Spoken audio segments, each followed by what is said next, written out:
नमस्कार, मैं हूं जितेंद्र कुमार और आप देख रहे हैं स्टडी सफर तक। दोस्तों, हरियाणा के भीतर भारतीय जनता पार्टी ने, यूं कहे नरेंद्र मोदी ने अपनी हार मान ली है। जम्मू कश्मीर में किसी भी हाल में भारतीय जनता पार्टी बहुमत के आसपास जाती हुई नजर नहीं आ रही है। हालांकि 5 एमएलए नॉमिनेट करा करके खेल बिगाड़ने की तैयारी करने की कोशिश है। ये एक कोशिश होती है। हालांकि महाराष्ट्र के भीतर फिलहाल तो कोई उम्मीद उनको महाराष्ट्र में नजर नहीं आ रही है, लेकिन राहुल गांधी ने जिस तरीके से महाराष्ट्र के ऊपर नजरें गड़ाए बैठे हैं और जिस तरीके से महाराष्ट्र के अंदर उखरे उखरे से नरेंद्र मोदी जी नजर आए हैं, उससे महाराष्ट्र के भीतर भी संभावनाएं भारतीय जनता पार्टी के लिए बहुत छिन्न सा दिखाई देने लगा है। अब बस केवल एक ही राज्य बचा है जो नरेंद्र मोदी जी की कुर्सी को बचाने में थोड़ा बहुत योगदान कर सकता है। बचेगी नहीं बचेगी इस बात की कोई गारंटी नहीं है, क्योंकि देख लीजिए 4 राज्यों के विधानसभा चुनाव से पहले ही इस बात की चर्चा थी कि इन 4 राज्यों के चुनाव परिणाम, यहाँ के नतीजे नरेंद्र मोदी जी के भविष्य तय करेंगे। हालांकि अब तक 2013 के बाद से लेकर के और अब तक भारतीय जनता पार्टी के भीतर किसी का भी भविष्य हो, चाहे अडवाणी जी का हो, मुरली मनोहर जी का भविष्य हो, सबका भविष्य नरेंद्र मोदी जी ने ही तय किया था। लेकिन सवाल है कि वक्त का पहिया घूमा, अब वो वक्त आ चुका है कि 4 राज्यों के विधानसभा चुनाव और उनके चुनावी परिणाम नरेंद्र मोदी जी का भविष्य तय कर देगा। जी हां, हरियाणा का विधानसभा चुनाव, जम्मू कश्मीर, महाराष्ट्र और झारखंड, इन चारों को हालत देखते हुए अब मतलब फोकस झारखंड पे, इन चारों राज्यों को देख लीजिए, इनके चुनाव परिणाम अब नरेंद्र मोदी का कुर्सी को तय करेगा कि वो कुर्सी पे बने रहेंगे या नहीं रहेंगे। लेकिन दिल्ली के भीतर अभी बहुत इंपॉर्टेंट, बहुत महत्वपूर्ण, काफी कह सकते हैं महत्वपूर्ण मीटिंग चल रही है। भारतीय जनता पार्टी के राष्ट्रीय अध्यक्ष जेपी नड्डा के घर, ये भारतीय जनता पार्टी के कोर ग्रुप का मीटिंग होता है। इस मीटिंग में, इस बैठक में कौन कौन लोग शामिल हैं, ये सब कुछ बताएंगे इस वीडियो में, कौन कौन लोग हैं। पहले हम ये सारी बात बताते हैं, वीडियो में बने रहिएगा। फिर इसके बारे में, इस मीटिंग का एजेंडा, इस बैठक के मायने और इस पूरे मीटिंग बैठक के भीतर और कामयाबी पाने के लिए इन दोनों के बीच में आखिर जो एक महिला खड़ी होती है ना, उस महिला के ऊपर बात करेंगे। आखिर वो कौन है, महिला क्या है, तो सबसे पहले हम नाम बताते हैं, वीडियो में बने रहिएगा। इस कोर बीजेपी के मीटिंग के भीतर समीर उरांव, जो राज्यसभा के सांसद होते हैं, ये इस बैठक के अंदर शामिल होते हैं। संजय सेठ, रक्षा राज्य मंत्री, इस बैठक के अंदर शामिल होते हैं। नागेंद्र नाथ त्रिपाठी, ये क्षेत्रीय संगठन महामंत्री होते हैं भारतीय जनता पार्टी के, ये भी बैठक के अंदर होते हैं जेपी नड्डा के घर पे। प्रदेश संगठन महामंत्री करमबीर सिंह, अन्नपूर्णा देवी, जो केंद्रीय मंत्री हैं, सांसद हैं, एमपी हैं, वो इस बैठक के अंदर शामिल होते हैं। शिवराज सिंह चौहान मामा, जो प्रभारी हैं झारखंड के जेपी नड्डा के घर, वो मौजूद हैं। अमित शाह, चाणक्य गृह मंत्री अमित शाह, वहां पर जो ऑर्डर करते हैं ना हथौड़ा लेकर के, वो अमित शाह ही बैठेंगे। तो शाह भी हैं जेपी नड्डा के घर। हेमंत बिश्व शर्मा, असम के मुख्यमंत्री, प्रभारी भरे शिवराज सिंह चौहान है झारखंड के चुनाव को। लेकिन झारखंड की सारी रणनीतियां, चुनाव की सारी रणनीतियां, सारे दावपेच, वो जो है अमित शाह के डायरेक्ट, आप कह लीजिए कि डायरेक्ट उनका जो एक हैंड बन करके झुनझुना बजाने के लिए झारखंड के अंदर कोई अगर अमली जामा पहना रहा है तो हेमंत बिश्व शर्मा, असम के मुख्यमंत्री, तो हेमंत भी मौजूद होते हैं जेपी नड्डा के घर पर। इस बैठक के अंदर अमित शाह के साथी इस बैठक के अंदर वो अपनी बात रखेंगे। खैर, बाबूलाल मरांडी, जो कि झारखंड भारतीय जनता पार्टी के मुखिया होते हैं, बाबूलाल मरांडी, उनकी भी मौजूदगी होती है। अब ये भारतीय जनता पार्टी के मीटिंग कितना इंपॉर्टेंट है और इतनी इंपॉर्टेंट क्यों है, और इस बार को समझिए। एक दिन पहले की बात है, पहले समझिए कि कल झारखंड के प्रदेश चुनाव समिति की बैठक होती है। इस बैठक के भीतर शिवराज सिंह चौहान मामा, हेमंत बिश्व शर्मा और लक्ष्मीकांत वाजपेयी, जो कि संगठन प्रभारी है झारखंड के संगठन के प्रभारी है भारतीय जनता पार्टी के, ये सब वहां थे। शिवराज और शर्मा ये झारखंड के विधानसभा चुनाव के प्रभारी हैं, और झारखंड के प्रभारी वो लक्ष्मीकांत वाजपेयी। हालांकि वो चर्चा से काफी दूर रहते हैं, चुनाव के भीतर सब शायद हेमंत बिश्व शर्मा ही कर रहे हैं। शिवराज सिंह चौहान तो केवल एक फेस है, ओबीसी चेहरे के तौर पे।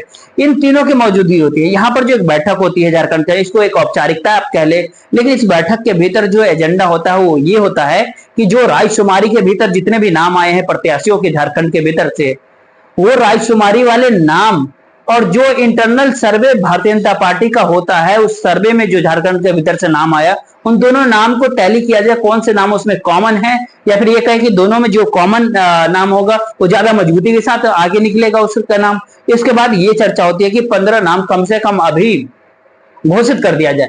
झारखंड के विधानसभा चुनाव को लेकर के। ऐसा क्यों? क्योंकि हरियाणा की स्थिति देख लिया है भारतीय जनता पार्टी ने। हरियाणा के भीतर कांग्रेस ने भारतीय जनता पार्टी के बहुत बाद में नामांकन करवाया, प्रचार किया, तमाम तरह की चीजें हुई, रोड शो हुई। तो भारतीय जनता पार्टी मतलब जल्दी में और कंफ्यूजन में, जैसे कांग्रेस के ट्रैप में, ऐसे हरियाणा के भीतर भारतीय जनता पार्टी फंसी। ना तो जल्दी में रही, ना तो देर में रही, बराबर मतलब फुल तरीके भयंकर बगावत के भीतर वो फंस गई हरियाणा के भीतर। तो ऐसे में अब ये रणनीति भारतीय जनता पार्टी झारखंड के भीतर, हरियाणा के अंदर जो गलतियां हुई या फिर कहीं जो ट्रैप में भारतीय जनता पार्टी फंस गई, झारखंड के भीतर लग रहा है कि वो ट्रैप में नहीं फंसेंगे। हालांकि देखते रहिए आगे क्या कुछ होता है, आगे बहुत कुछ अभी क्लियर होना बाकी है। लेकिन झारखंड में उस ट्रैक से बचने के लिए नरेंद्र मोदी जो अमित शाह पहले चाह रहे हैं कि अभी चुनाव के ऐलान होने वाले हैं, दशहरा के आसपास हो जाए। लेकिन सवाल है कि उससे पहले ही प्रत्याशियों के नाम आ जाए, ताकि जो भी बगावत वगैरह होनी है वो पहले ही होकर के ठंडा पड़ जाए और चुनाव हरियाणा के कल चुनाव परिणाम आएंगे और झारखंड के जो चुनाव का जो घोषणा होगा और वहां जो बगावत होगा, जो अंदरूनी कलह की जो खबरें जो सामने चलेगी, वो सब कुछ पहले ही खत्म हो जाए। अब उस कवायद के भीतर जो प्रोसेस जो होता है, जो प्रोसेस ये होता है उसके भीतर ये तीन स्तरों पर तीन लेवल पे प्रत्याशियों का सुझाव रखा गया है। एक तो मंडल स्तर पे बात होती है, फिर बूथ स्तर पे इसको मांगा गया है और तीसरे नंबर पे सांसदों के से मांगा गया है कि उनकी राय मांगी गई है। बूथ स्तर, मंडल स्तर और सांसद यानी एमपी, इन तीनों स्तर पर झारखंड के भीतर से सुझाव मांगे गए। इन सुझाव के साथ साथ जो इंटरनल सर्वे भारतीय जनता पार्टी करवाती है हर राज्य के भीतर चुनाव से पहले, वो इंटरनल सर्वे सब कुछ मिला करके पहला जो सबसे पहले जो टारगेट होता है झारखंड के अंदर, वो टारगेट ही होता है जी 28 यानी 28 आदिवासी बहुल सीट जो होती है विधानसभा के झारखंड के भीतर, उन बहुल आदिवासी बहुल सीटों पर प्रत्याशियों का ऐलान पहले ही कर दिया जाए। जितनी जल्दी हो सके उतनी जल्दी कैंडिडेट का ऐलान कर दिया जाए। आदिवासी बहुल सीटों पर भारतीय जनता पार्टी टारगेट क्यों कर रही है? आदिवासी बहुल सीटें हैं लोकसभा की 5 झारखंड के भीतर। जो 2024 के लोकसभा चुनाव हुए तो पांचों के पे भारतीय जनता पार्टी का सुपरा साफ हो गया, झारखंड के भीतर से खाता नहीं खुला। 2024 के लोकसभा चुनाव में अर्जुन मुंडा जैसे आदिवासी नेता, बाबूलाल मरांडी है, वो सब भी खाता नहीं खोल पाया। सिंहभूम, रोहतगा, लोहरदगा, मतलब तमाम ये पांचों जो सीट होते हैं वो जेएमएम झारखंड मुक्ति मोर्चा और कांग्रेस उसके सहयोगी 5 के 5 लोकसभा सीट 2024 के चुनाव में झारखंड की जीत गए। अब इसीलिए कि पहले जो काम, अभी एक बात और यहाँ पे समझ लीजिए, जो एमपी विजिट करने की जो कोशिश हरियाणा के भीतर, तो हरियाणा विधानसभा चुनाव में सब कुछ डमाडोल हो गया।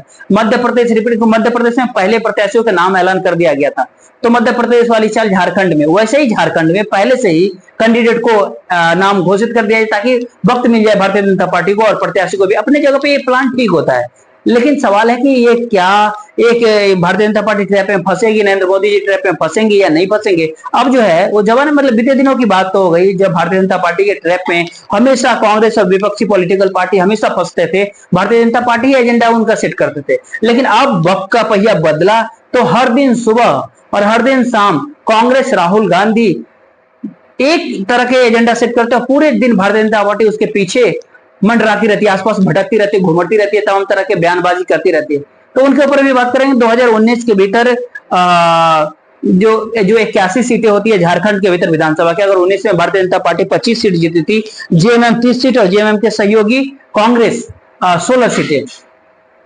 तो 5 साल सरकार चलती है वहां पर झारखंड के भीतर। तमाम ऑपरेशन लोटस की कोशिश हुई, तीन बार तो बड़ी कोशिश हुई झारखंड के भीतर, लेकिन सब फेल हो। कुछ दिन पहले आपने देखा होगा, वो भी आप देखेंगे, चिराग पासवान भी काफी एक्टिव है झारखंड को लेकर के। नीतीश कुमार भी झारखंड के भीतर ताल ठोकने के लिए काफी तैयारी कर रहे हैं। तो जो इंटरनल सर्वे होते हैं, इंटरनल खबरें आती है, उसके अनुसार किसी भी तरीके की बगावत और आंतरिक कलह की खबर से बच जाए भारतीय जनता पार्टी या नरेंद्र मोदी, अमित शाह, उसके लिए पहले से ही इस तरह की कवायद झारखंड के भीतर की जा रही है, ऐसी कोशिश है।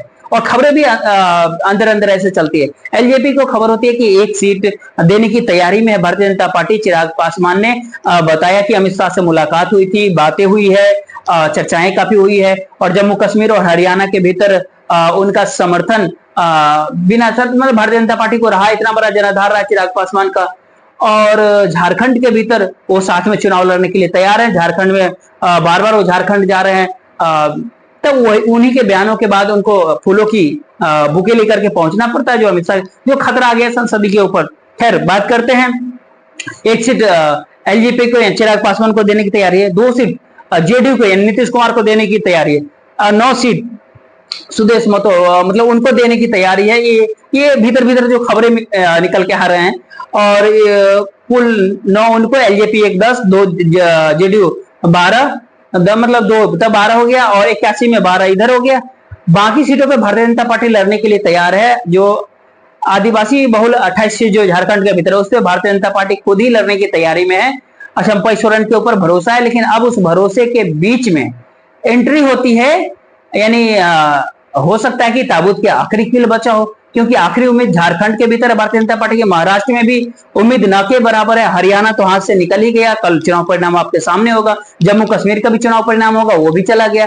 झारखंड में आखिरी उम्मीद है, और तो उस ताबूत के आखिरी कील, अब कुछ कील ठोकने का काम कल्पना सोरेन, जेएमएम के कल्पना सोरेन इस समय जो है सो झारखंड के भीतर, झारखंड मुक्ति मोर्चा के जो मुखिया हैं, मतलब पूरा नाम अपोजिशन कह लीजिए, इंडिया अलायंस कह लीजिए झारखंड के, क्योंकि वहां पर इंडिया अलायंस आरजेडी भी पार्टनर है, जेएमएम है, कांग्रेस है, सबके सब है।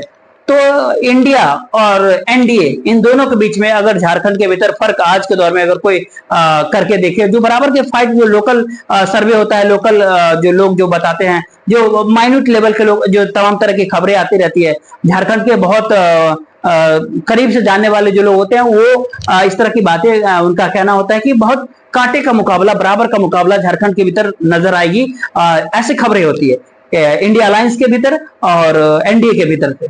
लेकिन कल्पना सोरेन ने पिछले 15-20 दिनों के भीतर, कल्पना सोरेन अकेले घर कर गई एनडीए और इंडिया के भीतर, दोनों के भीतर अकेले।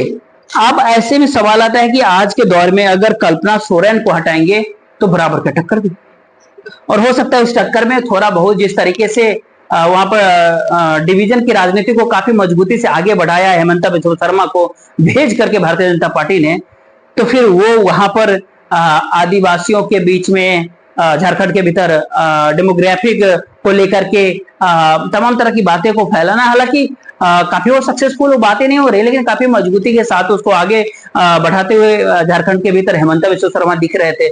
इस वजह से कुछ एक लोग, जो कुछ एक मीडिया पत्रकार है, विश्लेषक कहे, उस झारखंड के भीतर भारतीय जनता पार्टी को, एनडीए गठबंधन को, जेएमएम और इंडिया अलायंस के सामने वहां पर एज दे रहे थे, थोड़ा ऊपर बता रहे थे इसको। लेकिन सवाल है कि महज 20 दिन के भीतर कल्पना सोरेन ने ऐसा खेल पलटा झारखंड के भीतर कि अब दोनों के बीच कल्पना सोरेन अकेले एक फर्क नजर आ रही है। कल्पना सोरेन की वजह से झारखंड के भीतर भारतीय जनता पार्टी को, आप ये कह लेना कि थोड़ा सा हल्का सो एज जो था 19-20 का खेल था, वो अब 18-22 का खेल फर्क पैदा हो गया, कल्पना सोरेन ने कर दिया। अब आदिवासी बहुल क्षेत्र के भीतर, जहां से पहले से ही भारतीय जनता पार्टी कमजोर थी, चंपई सोरेन के आने का कोई असर नहीं हुआ, उस असर को भी न्यूट्रलाइज कर दिया गया झारखंड के भीतर। जिस तरीके से जेएमएम ने चंपई सोरेन के ऊपर कोई टीका टिप्पणी नहीं किया, कोई निगेटिव टिप्पणी नहीं किया, अपने संगठन पे काम किया, खास करके सरायकेला के भीतर जेएमएम के पुराने कार्यकर्ताओं को खड़ा कर दिया।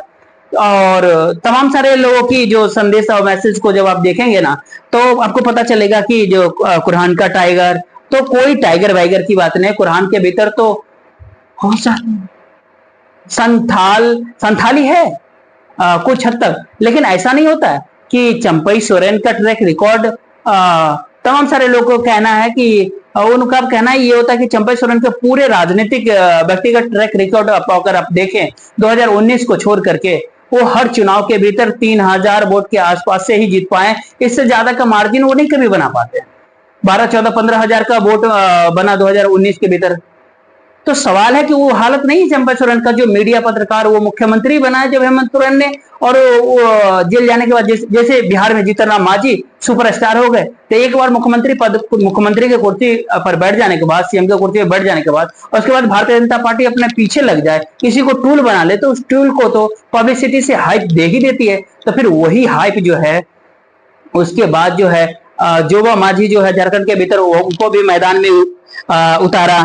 उसके बाद आप कल्पना सोरेन की बात अगर करें, तो कल्पना सोरेन झारखंड के अंदर, झारखंड के अलग अलग क्षेत्रों के भीतर अलग अलग यात्रा में अलग अलग क्षेत्रों पे जाकर के भाषण देती है, तमाम तरह की वीडियो फुटेज आते रहते हैं, तमाम तरह के ऑडियो आते हैं। आप देख सकते हैं कि आखिर उनकी मतलब अलग भाषा होता है, लेकिन स्थानीय लोग जो उस चीज को अनुवाद करके बताते हैं। तो जब संथाल में जाते हैं संथाली बोलते हैं, हो के बीच में जाते हैं हो में बोलते हैं, मुंडा समुदाय के बीच जाते हैं मुंडरी में बोलती है।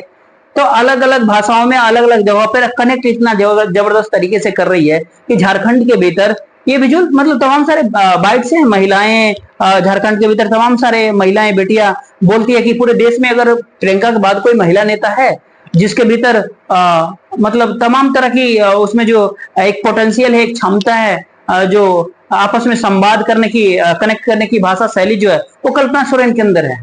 तो ऐसे में कल्पना सोरेन एक माहौल ही कहते हैं ना कि मौसम पलट दिया, मौसम बदल दिया, तो मौसम ही पलट दिया झारखंड का। और रात के 10 बजे 11 बजे जितने भीड़ इकट्ठा हो रही है उससे ये जो पूरी मीटिंग कोर ग्रुप की भारतीय जनता पार्टी की मीटिंग, राज्य में मीटिंग, जल्दी से प्रत्याशी उतार दो, तैयारी में जुटा दो, ये कहीं न कहीं भारतीय जनता पार्टी के लिए कल्पना सोरेन फैक्टर भी इसके भीतर शामिल होता है। खैर, अब ये पूरे फैक्टर के ऊपर भारतीय जनता पार्टी के भीतर जो फर्क है कल्पना सोरेन के अंदर, इस मैसेज जेएमएम कांग्रेस के लिए, आरजेडी के लिए भी है कि भारतीय जनता पार्टी झारखंड के भीतर एक जहां पर उम्मीद की किरण है भारतीय जनता पार्टी के लिए थोड़ी बहुत, वहां पर वो अपनी कोशिशें अब शुरू कर दी है और वहां पर सारे धुरंधर लगे हुए हैं। क्योंकि अमित शाह और अमित शाह के अंदाज में ही, अमित शाह के सबसे बड़े मतलब राइट हैंड के तौर पे सबसे दुलारे प्यारे हेमंता बिस्व शर्मा, उनको झारखंड के भीतर बैठा रखा है, वही मैदान में उनको खेलने के लिए छोड़ रखा है। तो उस उम्मीद के किरण पे भारतीय जनता पार्टी ने पहले से ही काम शुरू भी कर दिया है। आखिर कल्पना सोरेन की वजह से थोड़ा एज है, ये बात अलग होती है, लेकिन इस बात को अब इंडिया अलायंस को भी इस बात को समझ लेना चाहिए कि हरियाणा जम्मू कश्मीर चुनाव परिणाम तो कल सामने आने वाले हैं ही, वक्त तो ज्यादा बचा नहीं। जो कुछ भी हो, जैसा भी रिजल्ट हो, अच्छे बुरे भले जैसे भी हो, लेकिन सवाल है कि उस नतीजे के एक कह लें कि उस खुमार में, उस खुशी में झारखंड और महाराष्ट्र को इसको अनदेखी या फिर उसके ऊपर थोड़ा सा ध्यान अगर इधर उधर भटका तो फिर थोड़ा सा ध्यान अगर भारतीय जनता पार्टी के लिए बहुत बड़ा फायदा हो सकता है और इंडिया अलायंस के लिए बड़ी चूक हो सकती है। फिलहाल देखते रहिए लिस्ट में किसकी नाम आती है, किसकी किस्मत खुलती है। वो लिस्ट आएगी तो आपके सामने वो भी खबर लेकर के आएंगे, या इस बैठक में, इस मंथन में और क्या कुछ निकल करके आता है, विष निकलता है, अमृत निकलता है, जो भी होगा सब कुछ आपके सामने हम कल एक नए वीडियो के साथ तमाम सारी बातों को लेकर के उपस्थित होंगे। फिलहाल इस वीडियो को ज्यादा दूर तक शेयर कर दीजिए, वीडियो को लाइक कर लीजिए, चैनल को सब्सक्राइब जरूर कीजिएगा। जय हिंद, जय भारत।